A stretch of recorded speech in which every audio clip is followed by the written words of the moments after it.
السلام عليكم يا صديقي. بص يا صديقي، احنا في الشرق، عشان الناس اللي كانت بتقول ان الشرق مصر القديم ما دفنش في الشرق. امال دفن فين؟ دفن في الشرق ودفن في الغرب.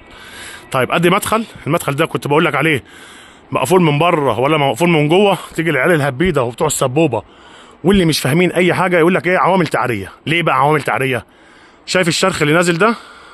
تمام اهو نازل معاك اهو. يقول لك ده ميه، ده الميه اللي عملت الشرخ ده، اذا دي عوامل تعريه.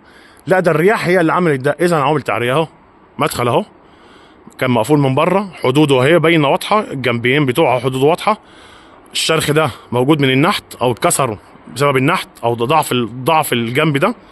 دخل جوه ناحيه دخل جوه ناحيه المقبره.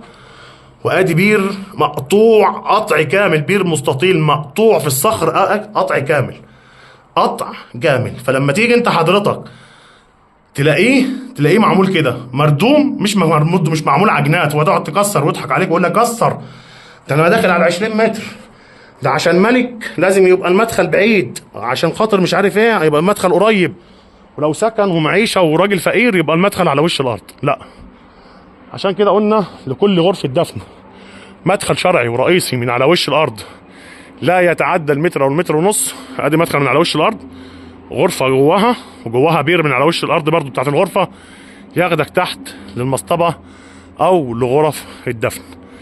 نصيحه مني يا ابن عمي، ما تجريش ورا الوهم، ما تجريش بالذات في الجبل، تجري ورا ناس ما عندهاش معلومه، تضيع حياتك وتضيع فلوسك ويشغلك في الجبل طبيعه الجبل، ويجي يقول لك الدفن عشان هو دفن لازم يبقى على المدخل على اعماق 10 و12 و20 متر، وعشان هو سكن لازم يبقى على وش الارض، ولو اصلا فقير يبقى على وش الارض، ولو غني يبقى تحت خالص.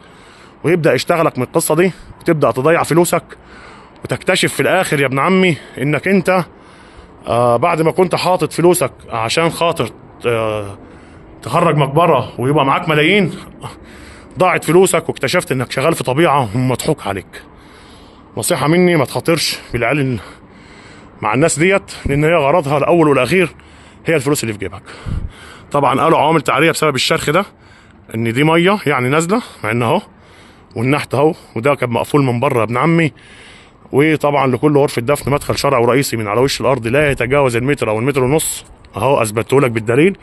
غرضي في الفيديوهات دي توعيتك من مخاطر التنقيب عن الاثار، وتصوير المقابر الاثريه اللي موجوده في مصر، زيها زي المتاحف، زي المعابد، زي القطع، وبشيرها لك الناس تشوفها.